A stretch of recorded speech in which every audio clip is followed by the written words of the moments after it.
በውጭ ዜጎች አገልግሎት አንዱ አገልግሎት አሰጣጡ ራሱ በጣም አስቸጋሪ የነበረበት ታስታውስ እንደሆነ እዚህ ካሳንቺስ መንገድ ላይ ሁሉ ይሰለፉ ነበርና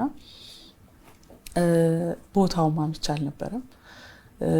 እንደዚሁም ደግሞ አገልግሎቱን በጣም የተበላሸበት የፎርጅድ ካርዶች የበዙበት እና ይሄም ፎርጅድ ካርዶች ደግሞ ቪዛዎች እና መኖሪያ ፈቃዶች ማለት ነው ካርዶች እነዚህ ደግሞ በየቦታው የሚታተሙበት የራሱ የሆነ ኔትወርክ የዘረጉ ሰዎችን ያገኘንበት እና በጣም የተበላሸ ጊዜ እንደነበረ አሰራሩ በጣም የተበላሸ እንደነበረ ያየንበት ነው። እሱን አንዱ ህግ ነው ያሻሻል ነው። ህጉን በማሻሻል አንድ ከውጭ የሚገባ ሰው ሲገባ መያዝ ያለበት ምንድነው? ከገባ በኋላ እንዴት ይኖራል? ከሚሰራው ስራ ጋር እንዴት ነው የሚሆነው? ኢንቨስተር ሆኖ ከመጣ በኋላ ምን ያህል ቆይታ ይኖረዋል? እንዴት ነው የሚቆየው?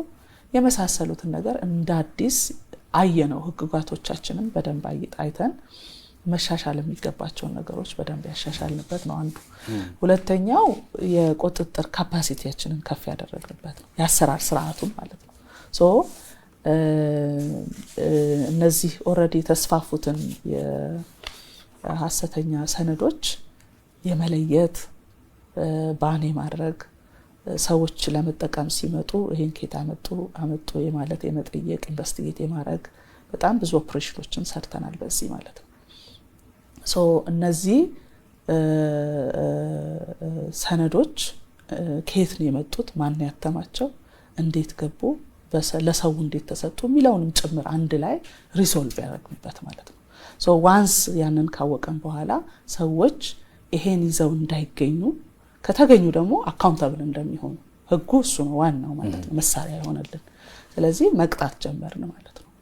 አካውንታብል እንዲሆኑ ማድረግ ስንጀምር ሰው በስርዓት መጀመሪያም ተሳስቶም ወደ ሐሰት የገባም ስላለ ሁሉ አውቆት አይደለም ያንን ሐሰተኛ ሰነድ የሚይዝ የነበረው ተሳስቶም የሚይዝ ነበር። የተወሰኑት ግሩፖች ናቸው አውቀው የሚያጠፉ የነበሩትና ስለዚህ ከሁሉን እዛ ውስጥ መክተት ስለማይገባ መጀመሪያ ስለ ህጉ አዌርነስ የመፍጠር ስራ በደንብ እንዲያውቁት ዜጎቻቸውን እንዲጠብቁ ኤምባሲዎች ይሄንን እንዲሰሩ እዚህ ያሉ አዲስ አበባ የሚገኙ የውጭ ኤምባሲዎች ይሄን እንዲያውቁት የማድረግ ስራ አደረግን። ከዛ በኋላ እንግዲህ ሰው አዌር የሆነ ጥንቃቄ እየወሰደ እኔ ኢንቨስተር ሆኜ ካምፓኒ ኖሮኝ እዚህ ሀገር የማመጣቸው ሰዎች ማን ናቸው? ምንድናቸው? የት ነው የሚውሉት? ምንድነው የሚሰሩት?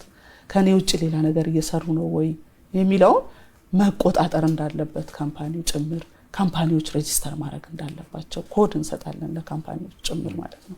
ቪዛ ሊጠይቁ ሲመጡ ኮድህን አምጣ ነው እንለው።